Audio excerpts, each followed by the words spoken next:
Hey, y'all know what time it is. Yes, sir. Episode 5. See, what happened was I'm Rashad. That's Dre. Today's title, Job Journals.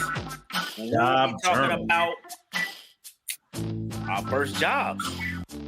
Let's get into it. Dre, what's going on? Hey, man, ain't nothing. Just trying to take a break from work a little bit. You know what I'm saying? I really am to a point to where like I have to take a mini vacation just about every couple of months to keep from getting burned out. So, I mean, that's where I'm at with it. Take a vacation from the vacation is what they say. Oh, man. Weekend from the weekend. Yeah, I get back and I'm like, man, every time I get back there, I'm like, when is retirement? Because it ain't coming fast enough. I got about another 13 years before I can do it, and it can't get here fast enough. Man, I feel you. I'm still having fun. You know, it hasn't hit me yet, but it's just the learning. Everything I'm learning, everything that's going on. Like, you know, I'm getting a lot of people that's like, man, I'm glad you're here. Things are getting done. But the amount of work that we still have to do is so much. And it just makes me wonder, what in the world were they doing before, you know, I got there? But, hey, it's a gig. I love it. So I'm going to keep pushing. I mean, it's actually some of those days like, man, I can't wait to get to work. You know what I mean? So I can just go ahead. And I know that's kind of hard for some people. Like, what this fool said, he can't wait to get to work. But when you love what you do, you know. Yeah, it's not a job. That's how it is. It's not a job. Yeah. Used to be like that once upon a time, but as the years go by, you get a little bit long in the tooth, and it's just like, man, it's just another day. When is it gonna be over? I gotcha. All right. Today's topic, we are going into job journals. Yeah. And we basically gonna be talking about our first jobs. Hey, want to kick it off? Oh, yeah, definitely. So I got my first job about 16 years old. And, you know, for us in the Murvin family, it was almost like a rite of passage that you get a job at Busch Gardens because of the fact that, you know, our aunt, God rest her soul, was working there. She had worked there for like 40 years before she retired. And everybody worked there, whether it be Adventure Island, Busch Gardens. I did both. I used to wear like this doo-doo brown uniform back in the day. This is like 1993. Oh, this is 93 at this point in time. And I'm in actually, I take that back. It's 92 at this time, and I'm in the 10th grade. And yeah, so at the time, it was like doo-doo brown tops, doo-doo brown shorts. Yeah, I remember when I came to visit one year, you were working at Adventure Island. Yep. Yeah. You'd have to get up like early in the morning. It was like, dang, there like 4 or 5 you was running out the house to something like that. Yeah, because we had to get out, and I was working grounds at the time. So, you know, of course, we would go out, sweep up the areas, clean up the cafeteria or lunch areas or whatever the case may be, and get those prepped, especially for Venture Island, clean out the water, making sure they had no rodents or anything like that in there, because every now and then you would catch a little critter I'm sure. floating and stuff like that. So yeah, we had to clean. Now for Busch Gardens, I did the same thing. But I also used to do rod operations too for Busch Gardens. Yeah. So all those old school rides that used to be there, I was part of that team that would operate rides. And it was cool. But see, the problem with me, and this goes back to what I was saying a few episodes earlier about my attitude and being around people. I'm not really a people person. And Yeah, that's yeah. why I do like I do at my job, because I don't have to be if I don't need to be.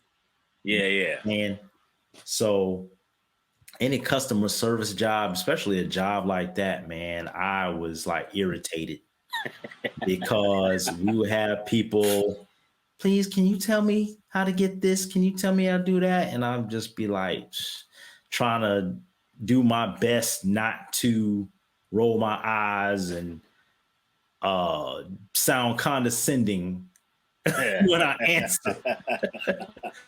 Most times, man, I just wanted to do my job and be left alone. But for that, just like Disney, you're supposed to be happy and all that kind of stuff. No, that wasn't me. You supposed to be, but I don't know. I don't know about nowadays, man. Yeah, whole another world. yeah, definitely. And that's like I said, that's why I like what I do right now, because if I got to turn up the volume, I can. Yeah, and no repercussions, unless I'm just straight being nasty with it. It's whatever. yeah, man. Well, well, for me, my first, I would say, unofficial job, under the table job. I was like, when I was like 8, I think it was like 8 years old, and when we lived in Oakhurst, with the across the street was a laundromat, and it was like this. I want to say like an apartment complex, is what it was. Yeah, there was it was. these detectives. Yep. That had a spot up there. And I remember Sean, he was like, hey, Sean was one of the hotshot young detective cats. He's like, hey, you want a job? And I'm like, yeah, why not? He said, well, if you come up to the office at the end of the day, every day, and take out the trash for us, we'll pay you. And I was like, oh, how much? He said, yeah, we'll give you $7 a week. And I remember, I was blown away.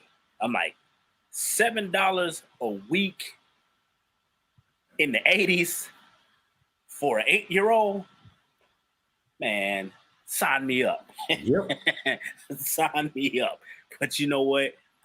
I think what I really, really loved about that was like you always had money. Every week, you're supposed to get that $7.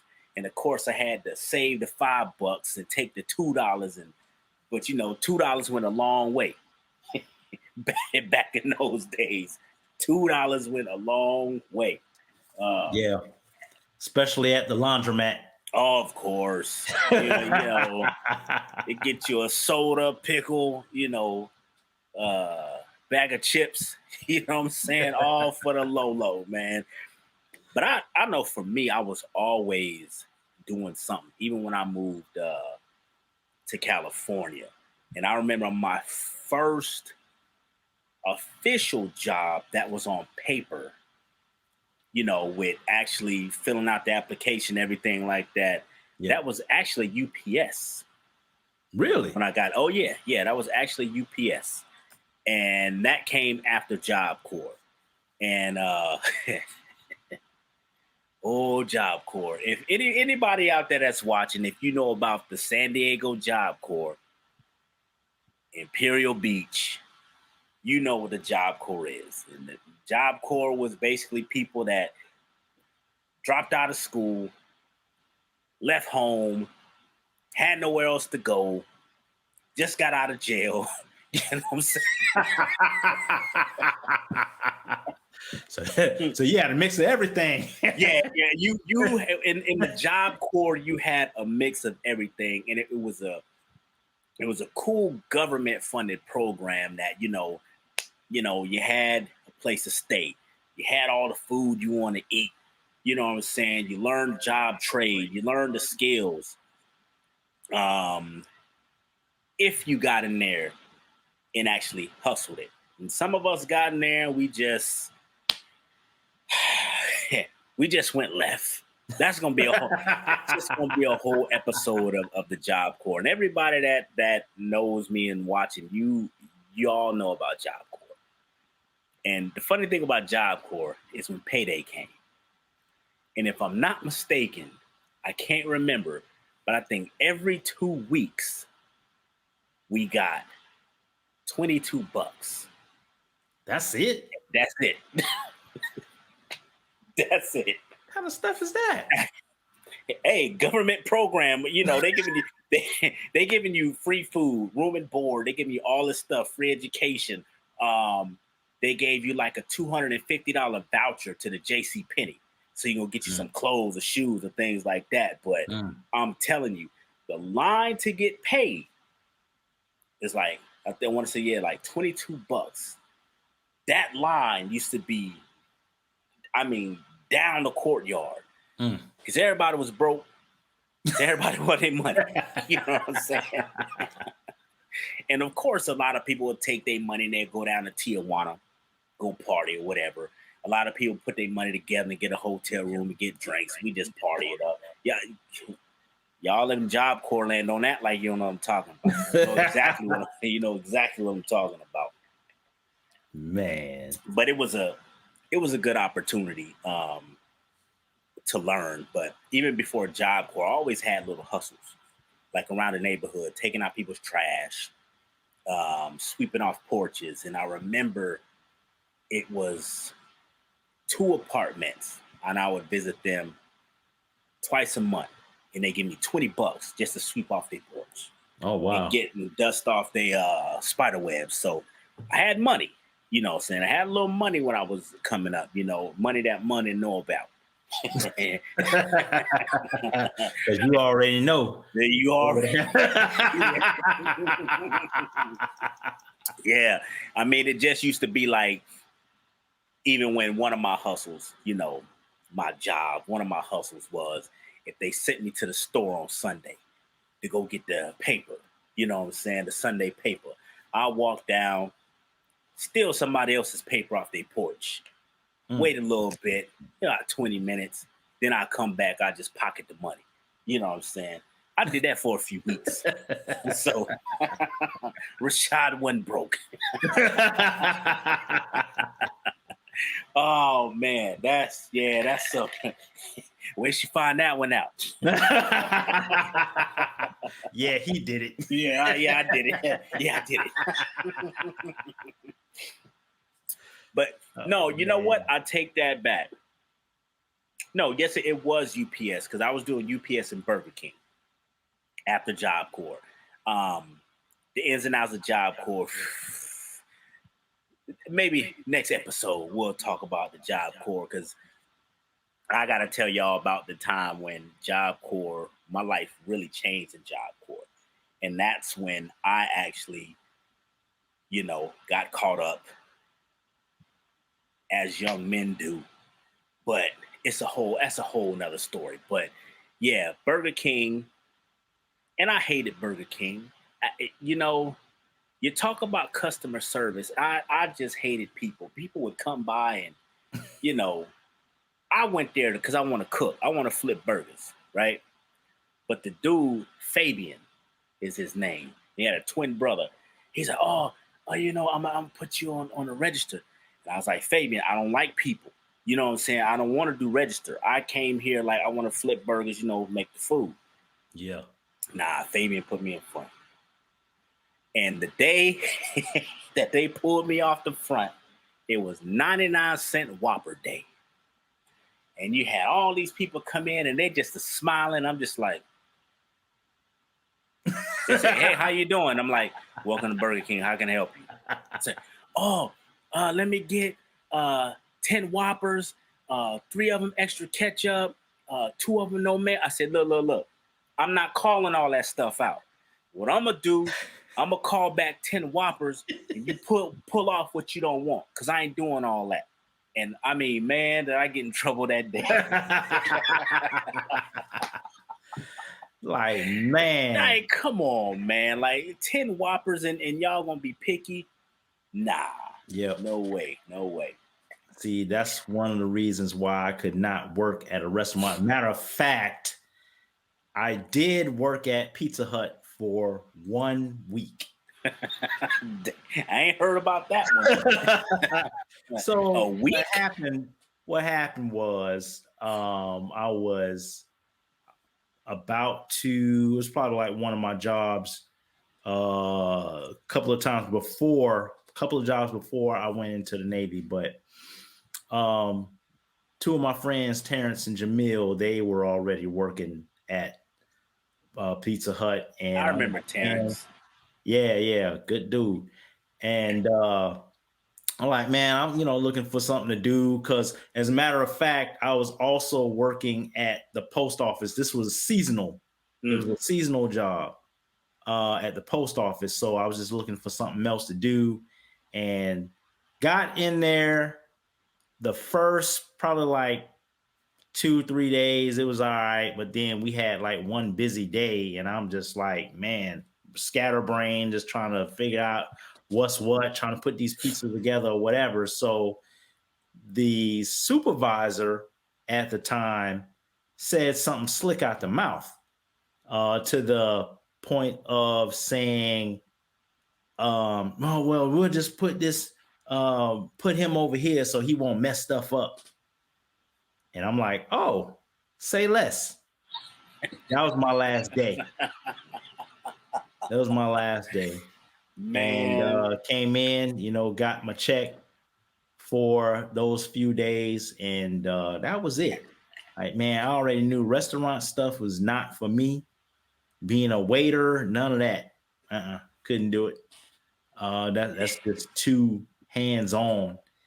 That, and after the Navy, when I was a claims rep for Progressive. As a matter of fact, I did that for 6 months before I got my security job at the hospital.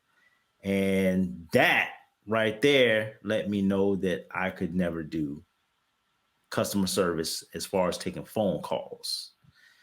Some of those people are very rude, entitled, and all that. And I got to the point to where I'm like, man, forget this. I'm out. I couldn't do it. And I don't, much respect to people who work call centers and whatnot, because, man, I could not do that for a living. Yeah. Too much. I can't. I know one thing. I came when I was working there. I think I was like 19. Don't come to Burger King with no attitude. Yeah. If we would have had social media back then, you really would have saw some things. I remember one time, and I tell it, I don't care. I remember one time this dude came in and he was, I mean, he just had mad attitude at the thing. He placed the order. He was giving the girl a bad attitude and everything like that. And I was like, I don't like this dude. So yeah, I make a special wonton for him. You know what I'm saying?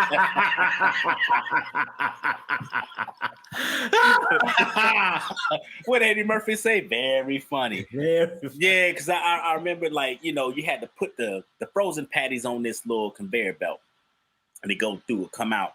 And I remember getting a patty. I was like, oh, okay, he want his double Whopper. Okay, cool. Plop.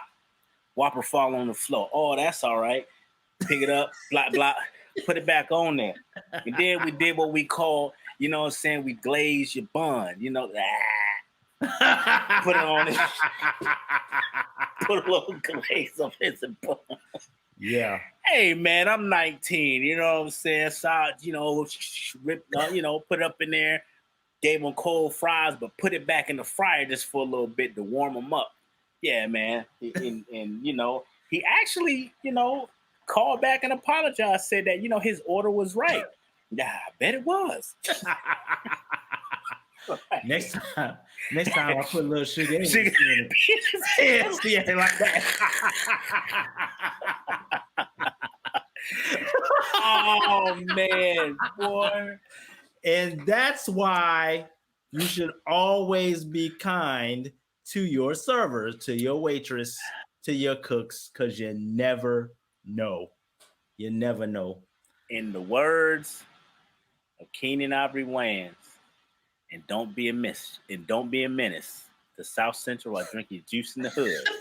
That right there is a message. That's a message. That's why when I'm at restaurants, I don't give no attitudes. It's please, thank you, sir, Matt, whatever. Hey, leave a tip. That's what it is, Exactly. If I find something wrong with it, just hey, this was in there. I want to make a big scene, because they'll get you. Yep. Because it's a lot of. I'm seeing a lot of videos out there, and I'm like, dang, it don't surprise me because that's stuff we was doing when we was kids. You know what I'm saying? So, yeah. So if you ate at Burger King in San Diego over in National City, by the La Quinta Inn, sorry. But are you really? Not in trouble. Oh man. Look here. Yeah. So here's a question. Yeah. What was the most challenging job that you ever had? Man, the most challenging job that I said I've ever had is what I'm doing now. And what makes it so challenging is that when you get into management, it's like a hidden world.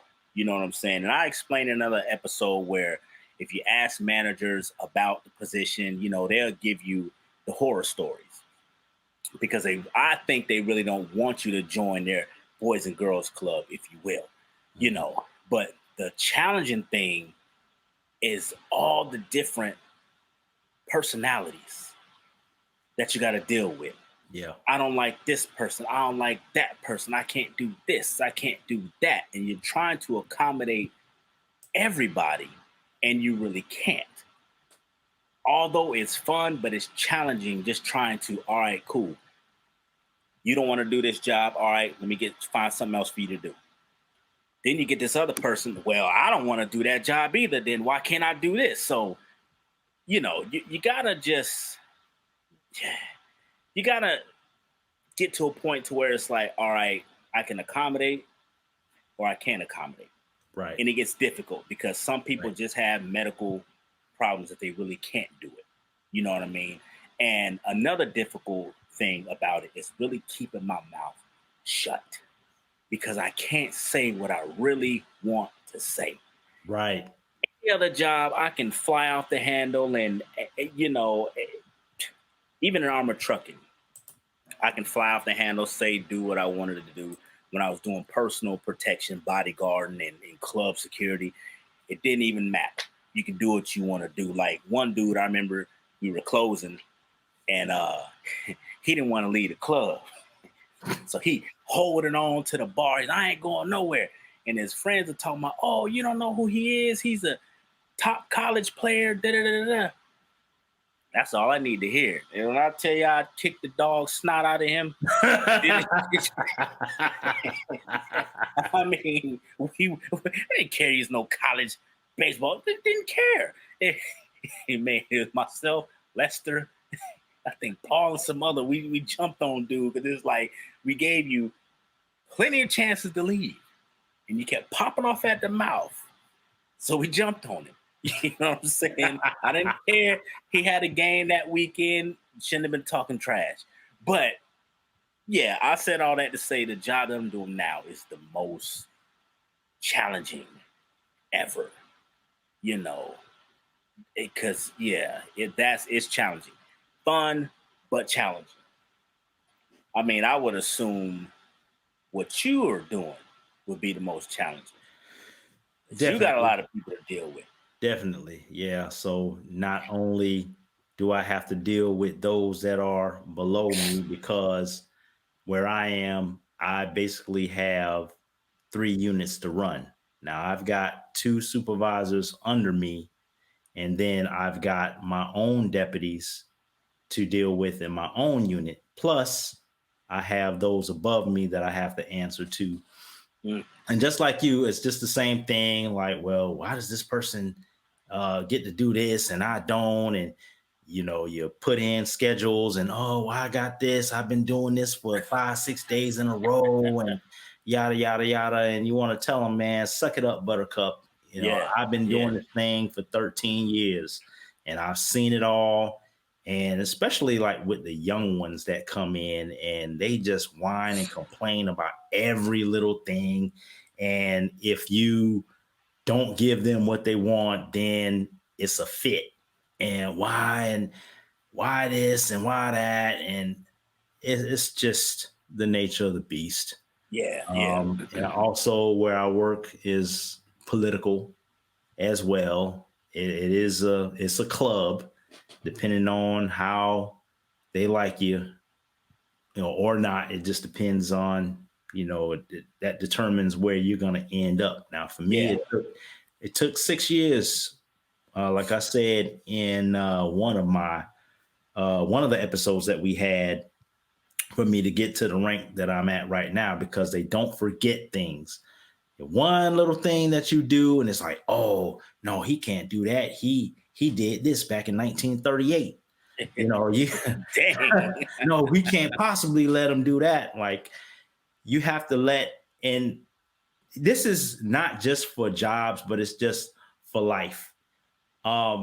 People are always becoming, and I said this in one of my reels, one of my daily dimes that you can catch on Instagram, Dre_all_day24. People are always becoming. Every single day we're evolving, or we're supposed to be evolving.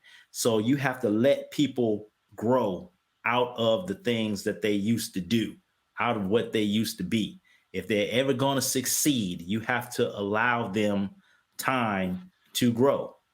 Recognize the things that they've done, but recognize that they have improved from where they were. And by doing that, you're going to have better employees, definitely going to have better managers at the top.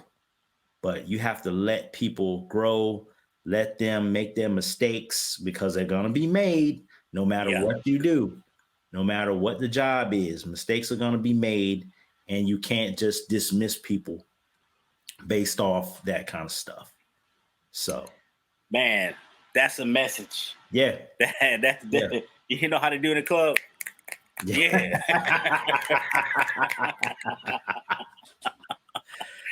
Man. This is it's always a good time. You know, we definitely want to thank y'all in there. Our time is getting short. We want to thank y'all for tuning in to the Murvin Brothers. In this episode of See What Happened Was, oh man, yeah. Catch us both on Instagram. Okay? Yes. Rashad the Toy Collector, or MOG Murvin. You can catch me on either of those. You can catch Dre at Dre_all_day24. You can also hit me up on Facebook at Dre_all_day_Murvin. Right. And until next time, this right here is See What happened was. Y'all be cool out there.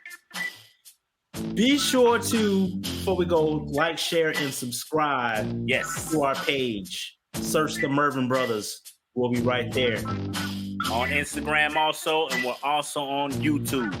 Yes, sir. Tell a friend, share it. Peace.